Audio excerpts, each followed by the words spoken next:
할렐루야. 작은 예수교회 이영종 목사입니다. 지난 한 주 동안 잘들 지내셨습니까? 제가 기도함으로 영상 예배를 시작하도록 하겠습니다. 고마우신 아버지 하나님, 저희들 이 땅에 살면서 저희들의 삶에 관여하시고 또 저희들의 모든 잘못과 연약함을 다 받아주고 계신 아버지 하나님을 찬양합니다. 이 시간에 저희들 정돈된 마음으로 주님 옆에 나와서 주님의 말씀을 듣기를 원합니다. 주님, 저희들의 마음을 열어주시고 영적인 눈을 열어주시고 영적인 귀를 열어주셔서 이 시간 주님께서 말씀하시는 바를 들을 수 있도록 도와주시옵소서. 말씀을 전하는 저에게도 성령 하나님께서 말씀을 사용하여 주시옵소서. 오로지 주님만 영광 받아 주시옵기를 간절히 구하오며 예수님의 이름으로 기도하였습니다. 아멘. 오늘은 창세기 35장 1절로 8절 말씀이 되겠습니다. 제가 봉독하도록 하겠습니다. 하나님이 야곱에게 이르시되 일어나 베델로 올라가서 거기 거주하며 내가 내 형 에서의 낯을 피하여 도망하던 때에 내게 나타났던 하나님께 거기서 제단을 쌓으라 하신지라. 야곱이 이에 자기 집안 사람과 자기와 함께한 모든 자에게 이르되 너희 중에 있는 이방 신상들을 버리고 자신을 정결하게 하고 너희들의 의복을 바꾸어 입으라. 우리가 일어나 베델로 올라가자.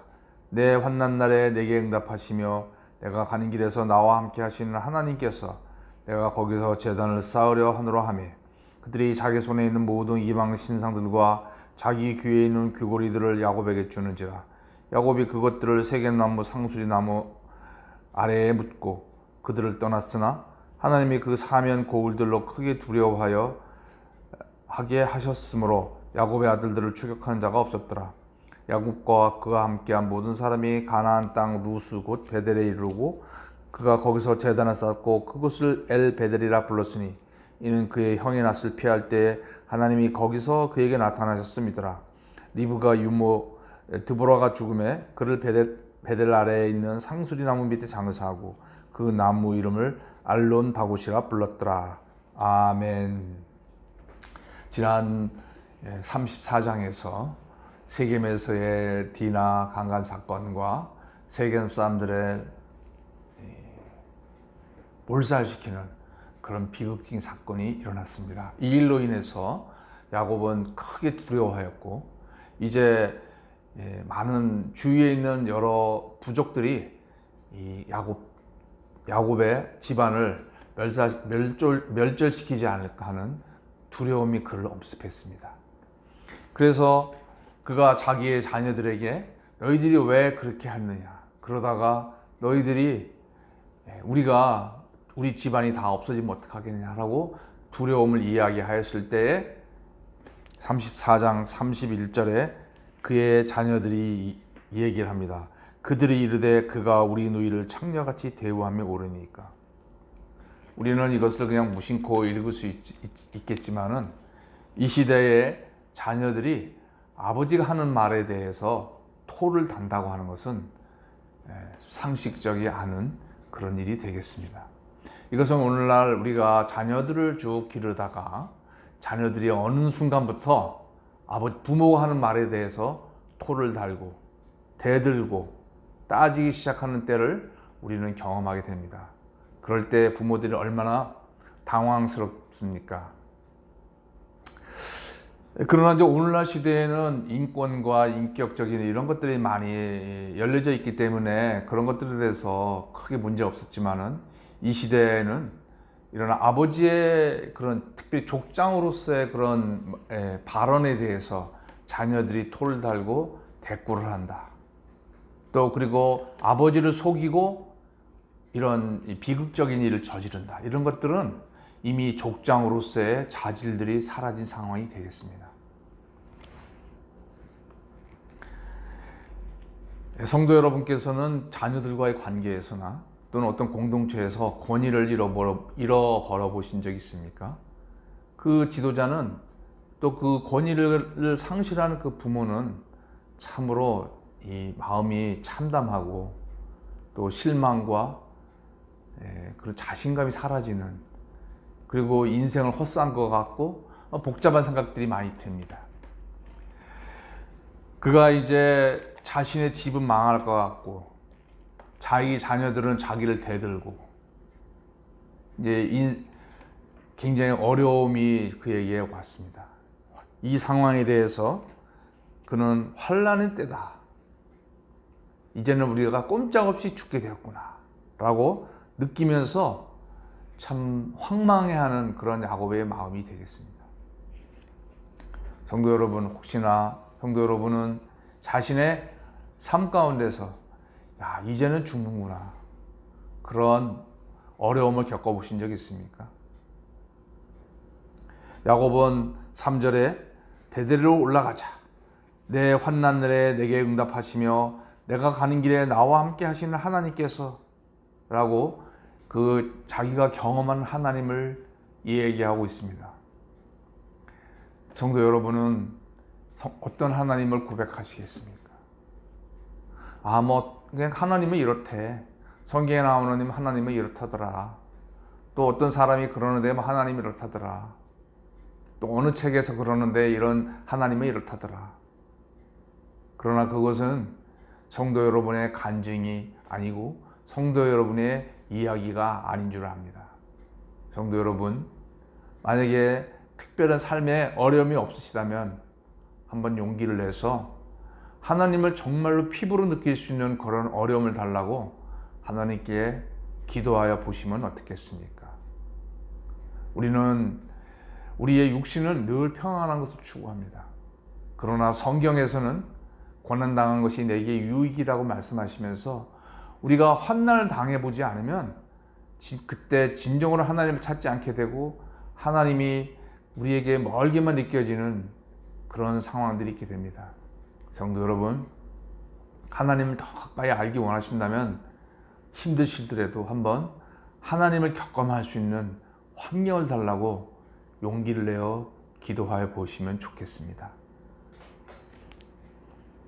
이제 야곱이 35장, 34장에서 자녀들의 그러한 반항과 대꾸에 대해서 자기의 족장으로서의 권위가 다 사라져버리는 듯한 상황 가운데 있을 때에 갑자기 35장 1절에 하나님께서 나타나십니다. 1절을 읽어보겠습니다.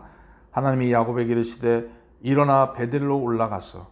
거기 거주하며 내가 내 형 에서의 낯을 피하여 도망하던 때에 내게 나타났던 하나님께 거기서 제단을 쌓으라 하신지라.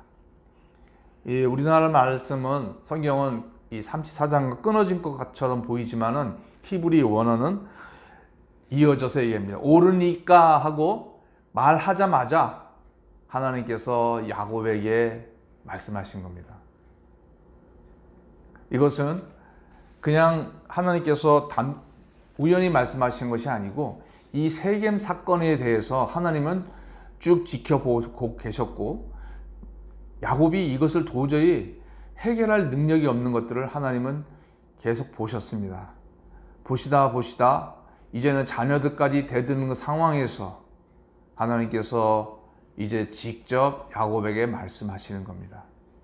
하나님께서 이 세겜 사건을 통해서 야곱에게 하나님을 찾도록 그렇게 바랬는데 야곱은 그런 고난이 와도 아직도 자기의 그런 의지와 자기를 믿는 힘이 남아있기에 그래도 뭔가 자기의 머리로 해결해 보려고 애를 쓰고 있었던 것 같습니다.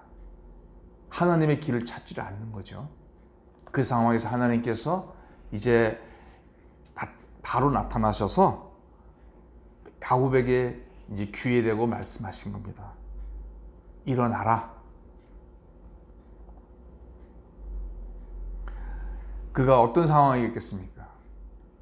아마 낙심하여서 주저앉아 있었던 그런 상황은 아니었는지 모르겠습니다. 그래서 팍 주저앉아 있고 모든 다리에 힘이 풀린 그런 상황이었던 것 같습니다. 하나님께서 일어나라. 그리고 베델로 올라가라. 베델은 세겜은 해발 한 590m 정도 되고 베델은 약 해발 900m 되는 그런 곳입니다. 그래서 세겜보다는 베델이 높은 곳이 있기 때문에 베델로 올라가라 말씀하셨습니다. 그리고 거기 가서 제단을 쌓아라. 이제 많은 설교가들이 이 부분에 대해서 많이 설교를 하고 있습니다. 그래서 뭐 성도님들 중에서는 이 부분의 설교에 대해서 많이 알고 계시리라고 믿습니다. 그렇지만은 또 이영종 목사도 이 부분에 대한 설교를 또 해야 되기에 하나님께서 저의 마음에 주신 그런 내용들을 가지고 계속 진행해 보도록 하겠습니다. 그럼 왜 하필 베델로 가야 되냐? 이 베델이라고, 오늘날 우리가 비대면 시대에 뭐 꼭 예배당을 가야 되냐? 하나님은 뭐 꼭 예배당만 계시나? 예, 공간을 초월해서 집에도 계시고, 그래서 우리가 이제 비대면 시대에 집에서도 예배를 드리죠. 그런데 하나님은 왜 꼭 베델로 가라고 하는가? 거기에서는 하나님의 뜻이 있는 겁니다. 이 당시에 이 베델이라고 하는 것은 야곱에게 있어서는 처음으로 개인적으로 하나님을 만난 그런 장소이며, 그의 신앙의 처음이며, 그의 신앙의 첫 기억, 첫 사랑이었던 거죠. 그래서 다시 그곳으로 가라고 하는 것은 하나님께서 그를, 야곱을 부르셨던 그 첫사랑, 첫 사명, 그것을 기억하길 원하셨던 거예요. 야곱은 하나님이 함께 하시고 도와주신다는 것들은 믿긴 하였지만은 여전히 그의 삶의 원리는 자기였습니다. 그러나 하나님께서는 그에게 그 첫사랑, 첫 사명, 널 불렀던 그 사명을 기억해라. 그 장소가 베델이었기 때문에 그곳으로 가기를 원하셨던 겁니다. 계시록 말씀을 잠깐 보겠습니다. 계시록 2장에, 요한계시록 2장에 에베소 교회에 대해서 하나님께서 책망하시는 것이 있습니다. 그러나 너를 책망할 것이 있나니 너의 처음 사랑을 버렸느니라. 그러므로 어디서 떨어진 일을 생각하고 회개하여 처음 행위를 가지라. 만일 그렇지 아니하고 회개하지 아니하면 내가 내게 가서 내 촛대를 그 자리에서 옮기리라. 에베소 교회가 하나님 앞에서 신앙생활을 엄청 잘 했습니다. 그리고 이단과도 싸우고 또 그 시대에 정말 목숨을 내놓고 신앙을 지켰습니다. 그러나 하나님께서 말씀하시는 것은 첫사랑을 버렸다. 하나님은 우리를 도와주시는 분이시지만 우리가 신앙생활을 막 오래 하다 보면은 나의 의, 내 스타일, 거기에 집착하게 되죠. 그리고 교회에서 활동하는 것들, 물론 다 필요한 것, 중요한 것들이고 다 필요한 것들이지만은 하나님께서는 에베소 교회에 말씀하시기를 첫사랑을 잃어버렸다. 그것을 회복하지 않으면 촛대로 옮긴다고 말씀하십니다. 그 사람이 신앙생활을 하고 구원받을지 모르지만 더 이상 그에게 역사하지 않으시겠다고 하신 말씀입니다. 성도 여러분, 야곱이 베델로 올라가지 않으면 하나님은 지켜주시긴 하실 거예요. 도와주시긴 하실 거예요. 그러나 야곱을 통해서 하나님의 역사가 일어나는 일은 끝이게 되는 것입니다. 야곱은 그가 그의 힘으로 움직일 수 없었을 때에, 없었게 되자 하나님께서 나타나셔서 그에게 일어나라 말씀하시고 올라가라고 말씀하십니다. 성도 여러분, 삶의 무게에 너무 눌려서 지금 지쳐서 주저앉아 계십니까? 그때 하나님께서, 우리 안에 계신 성령께서 우리에게 말씀하십니다. 일어나라. 그리고 첫사랑을 회복해라. 우리가 예수님을 처음 믿었던 그 순간, 그리고 너무 감격하여 내가 일생을 어떻게 살겠다고 서원했던 그 순간들이 아마 있었을 줄 압니다. 야곱은 베델에서 하나님을 만나고 서원을 하였죠. 하나님께서는 야곱에게 그 장소로 가서 첫사랑을 회복하기를 원하셨던 거예요. 다시 창세기 35장으로 올라가겠습니다.